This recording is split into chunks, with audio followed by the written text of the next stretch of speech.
आपकी जो विमाओं के यूज चल रहे थे सेकंड चैप्टर से, तो देखिए उसी से रिलेटेड जो आपके दो यूज रह रहे थे उनसे रिलेटेड क्वेश्चन हैं। तो देखिए बात करते हैं सबसे पहले थर्ड वाले की। तो ये है कि बीमीय विधि से समीकरण में उपस्थित चारों नियतांकों की वो चरों एवं नियतांकों की विमाएं ज्ञात करना। तो देखिए इसमें क्या होता है कि आप ऐसा समझ सकते हैं कि अब जो हमारे पास ये आपका देखिए क्वेश्चन ये वाला जो लिखा हुआ है वंडरवल के समीकरण p plus A upon B square V minus V बराबर आर टी में ए व बी की विमाएं ज्ञात कीजिए। तो देखिए ये क्वेश्चन मैंने थोड़ा छोटा करके लिखा हुआ है। तो अब इसमें बात करूं कि ये क्या क्या चीज़ें हैं। तो देखिए सभी जो प्रतीक हैं वो अपने सामान्य अर्थों में यूज हैं। जैसे सामान्य अर्थों का मतलब कि जैसे p होता है प्रेशर के लिए, जो स्मॉल है वो कांस्टेंट है, v वॉल्यूम है, ये वाला v भी वॉल्यूम है, और ये क्या है v कांस्टेंट है, और जो गैस नियतांक होता है और t टेम्परेचर है। ठीक है, अब देखिए बात करें हम तो यहाँ देखिए अब मैंने जो आपको समीकरण की सत्यता की जांच करना सिखाया था, ठीक है, तो उसमें क्या होता था कि जो टर्म्स है उनके लिए इक्वल होती थी डायमेंशन। लेकिन यहाँ हम बात करते हैं यदि इस तरह से ब्रैकेट्स में कुछ चीज़ें लिखी होती हैं तो इनमें जो टर्म्स होते हैं जैसे p है, यहाँ a अपॉन बी स्क्वायर है, ये v माइनस बी है, तो इनकी आपस में ही विमाएं इक्वल होती हैं। जैसे ये जो v है ये इस v की डायमेंशन के इक्वल होगा, ये p जो होगी इसकी डायमेंशन ये a अपॉन बी स्क्वायर ये डायमेंशन के इक्वल होगा। ठीक है, तो क्या करेंगे अब इक्वल होने के लिए तो हम क्या करेंगे, लेकिन ये देखिए p plus A upon B square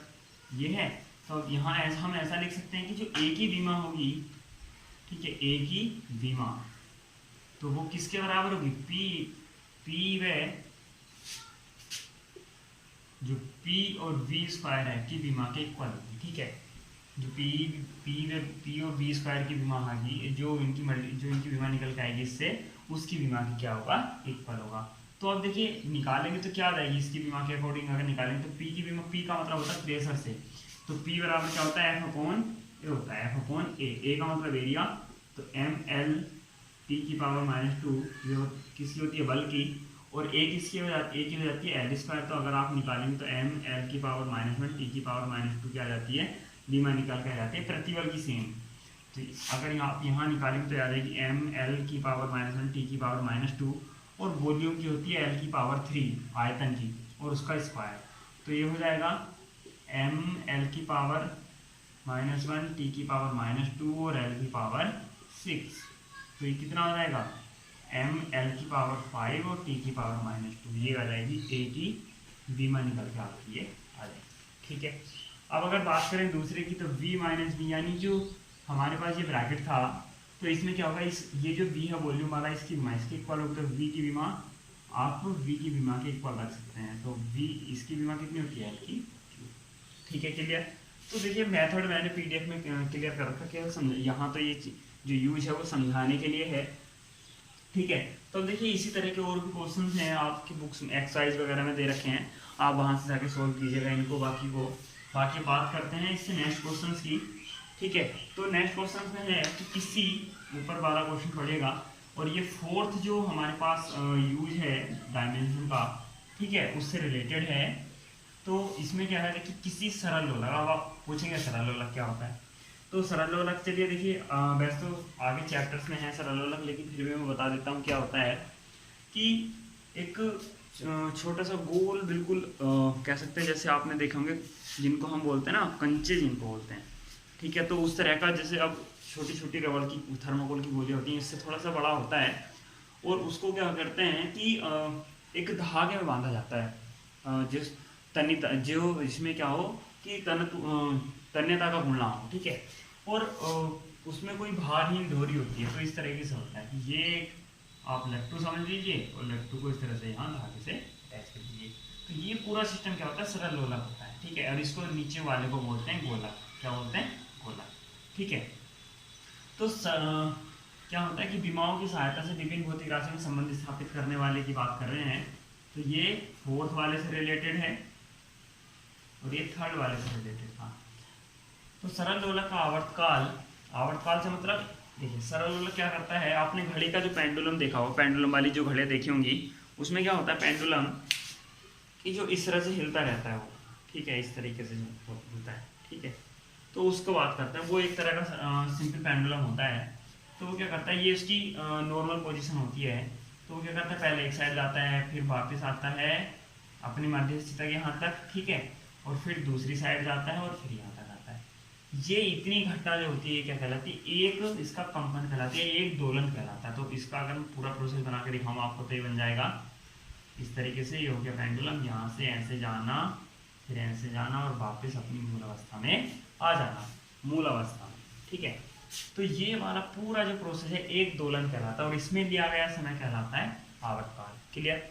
और ये होती है इसकी लंबाई L, ठीक है। और गुरुत्वीय त्वरण तो आप जानते हैं कि जो पृथ्वी जिस त्वरण से किसी वस्तु को अपनी ओर खींचती है, या उसकी ओर जब कोई वस्तु पृथ्वी की ओर गिरती है तो उस टाइम जो त्वरण उत्पन्न होता है वस्तु में मुक्त रूप से गिरते हुए, वो क्या कहलाता है, गुरुत्वीय त्वरण कहलाता है, ठीक है।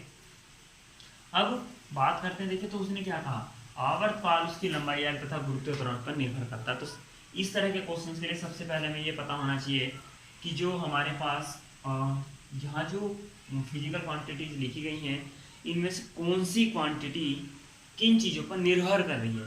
तो यहाँ आपको क्लियर, अगर आप ध्यान से पढ़ें क्वेश्चंस को तो पता लग जाएगा कि किसी सरल लोलक का आवर्तकाल, ठीक है, आवर्तकाल तक यहाँ रुकिए, थोड़ा स्टेप लीजिए और उसके बाद देखिए उसकी लंबाई, यानी आवर्तकाल क्या कर रहा है, अपनी लंबाई, जो सरल लोलक है उसका आवर्तकाल सरल लोलक की लंबाई और गुरुत्वीय त्वरण पर निर्भर करता है। तो इसका मतलब हम क्या कह सकते हैं कि जो आवर्तकाल है T, ठीक है, जो आवर्तकाल है T वो किस पर निर्भर कर रहा है, उसकी लंबाई और गुरुत्वीय त्वरण पर निर्भर कर रहा है। यानी आवर्तकाल इनवर्सली प्रोपोर्शनल हो सकता है L की पावर A और G की पावर B। यानी जो आवर्तकाल है वो इस तरीके से इन दोनों चीज़ों पर निर्भर कर रहा है। ये हमारी तरफ अपनी तरफ से मानना है कि माना आवर्तकाल जो लंबाई दे रखी है, L की पावर A और G की पावर B के अकॉर्डिंग क्या हो रहा है, इस पर निर्भर कर रहा है, ठीक है। अब क्या करते हैं, जब ये निशान ये साइन आता है तो आपको पता ही होता है सबको कि ये क्या होता है, इसकी जगह हटा के कॉन्स्टेंट आता है, तो L की पावर A और G की पावर B, ठीक है। अब दोनों ओर की देखिए क्या रख लीजिए, विमाएँ, ठीक है। अब विमाएँ क्यों रखनी है, ये जो A और B आए हैं, हमें मेन मकसद है, देखिए फॉर्मूला क्या होता है कि अब आपको क्या, जैसे देखिए मैं बात करूँ V बराबर मैंने लिखा था D/T या S/T लिख लीजिए आप, ठीक है। तो इसका मतलब विस्थापन बटे समय है। तो अब आप यहाँ कह सकते हैं T, यहाँ ऐसे भी तो लिख सकते हैं S की पावर 1 और T की पावर -1 और V बराबर है ये। तो देखिए अब हमने ये इस रूप में तो लिख लिया कि V बराबर S और T, तो T बराबर L और G, लेकिन पावर कितनी कितनी है वो कन्फर्म करने के लिए यहाँ आगे फॉर्मूले को ड्राइव किया जाता है। तो इसका मतलब हमें क्या निकालना है, पावर्स की वैल्यू निकालनी है। पावर्स की वैल्यू कैसे निकालेंगे, अब देखिए यहाँ दोनों ओर क्या लिख दीजिए, दोनों ओर विमाएँ, दोनों पक्षों की विमाएँ लिखने पर, ठीक है, विमाएँ लिखने पर तो जो आवर्तकाल होता है वो एक तरह का समय होता है। तो यहाँ लिख सकते हैं आप कैपिटल T, K की कोई विमा नहीं कॉन्स्टेंट है, तो L के लिए L की पावर A, ठीक है, और G की पावर, यानी G होता है L T की पावर -2, यानी गुरुत्वीय त्वरण है तो उसकी पावर B। अब देखिए यहाँ L और केवल T है, तो L और L की पावर यहाँ 0 लिख दीजिए, T की पावर 1 है तो ये लिख दीजिए बराबर, L की पावर यहाँ है, यहाँ दी है तो कितनी आ जाएगी, L की पावर A + B, यहाँ T की पावर कितनी आ जाएगी, -2, ठीक है। कंपैरिजन कीजिए तो तुलना करने पर क्या प्राप्त होगा आपको, जो घातों की जब हम तुलना करेंगे तो जो A + B है वो किसके इक्वल हो जाएगा, 0 को, तो A + B = 0, और ये -2 भी किसके इक्वल हो जाएगा, 1 के, तो B = आ जाएगा -1/2। और देखिए अब देखिए ये वाली वैल्यू आप यहाँ रख लीजिए, तो A - 1/2 = 0, तो A = 1/2। तो आपका A और B का मान आ चुका है और यहाँ आप इस समीकरण में इसको लिख लीजिए। तो T बराबर आ जाएगा K, L की पावर A है तो A की वैल्यू कितनी है, 1/2, और G की पावर -1/2, तो T = K, देखिए अब L की पावर 1/2 और इसको पॉजिटिव कर लीजिए तो G की पावर 1/2। अब देखिए पावर 1/2 होने का मतलब होता है उस पर वर्गमूल का चिन्ह लगा होना। तो दोनों पे ही क्या है, 1/2 पावर है, तो 1/2 पावर का मतलब होता है, जैसे अब 2 की पावर में 1/2 लिख दूँ तो इसका मतलब होता है √2 लिखा होना, √2, ठीक है। तो उसी तरह से इसको लिख सकते हो आप, तो √L/G, ये आपका इनका क्या है, रिलेशनशिप है। लेकिन देखिए जब प्रयोगों से इसको प्रूव किया जाता है, इस फॉर्मूले को ड्राइव किया जाता है, तो जो K होता है तो यहाँ लिख सकते हो प्रयोगों द्वारा ठीक है। तो जो के की वैल्यू आती है वो आती है निकल के 2 पाई। कितनी आती है? 2 पाई। तो आप अगर उसको यहाँ शो करके दिखाना चाह रहे हैं तो बहुत अच्छी बात है। तो 2 pi under root L upon G, ये इनके बीच में क्या होता है? रिलेशन होता है। ठीक है। अब देखिए मैं एक क्वेश्चन आपको दे रहा हूँ, आप बाद में कीजिएगा। तो यहाँ आप इसको देखिए, क्वेश्चन में आपको यहाँ बता दूँ, इस सिंपल पेंडुलम की जगह आपको लिखना है, मैं नंबर 1 करके डाल दूँ। तो नंबर 1 की जगह आपको लिखना है स्प्रिंग। ठीक है। आवर्तकाल की जगह लिखना है दोलन काल। ठीक है। रिप्रेजेंट टी से ही करेंगे। यहां लंबाई की जगह 3 नंबर पे लिखना है द्रव्यमान स्मॉल एन। ठीक है। और गुरुत्वीय त्वरण की लिखना है 4 नंबर पर बलनीयतांक, स्प्रिंग बलनीयतांक। ठीक है। और के होता है पर निर्भर करता है। तो आप इनके बीच में क्या निकालेगा? रिलेशन निकाल के देखिएगा। तो ये आपका हो जाएंगे स्प्रिंग के लिए छोड़िए, यहाँ टी, ये एम और ये के। आप सेम बिल्कुल इसी तरह से प्रोसेस कीजिएगा। और आप जब ये देखिए, अब स्प्रिंग बलनीयतांक की जो डायमेंशन है आप या तो निकाल लीजिएगा, वरना अगर नहीं निकाल पाए तो आप वहाँ से ध्यान दीजिएगा, ये आपकी निकलेगी जो आपकी जो फर्स्ट बुक है उसके सबसे लास्ट में बीमारी लिखनी है, वहाँ से निकालेगा। नहीं तो मैं बता रहा हूँ एफ बराबर होता है माइनस के के एक्स। ठीक है। तो ये के एक्स का मतलब ये जो के होता है ये स्प्रिंग का बलनीयतांक होता है। एफ अपॉन एक्स से निकाल लीजिए। एक्स होता है विस्थापन, डिस्प्लेसमेंट यानी लंबाई से मतलब है, और एफ के लिए तो बल होता है, आप जानते हैं। यहाँ से बीमा निकाल लीजिएगा बलनीयतांक की, आपके लिए बलनीयतांक की बीमा आ जाएगी।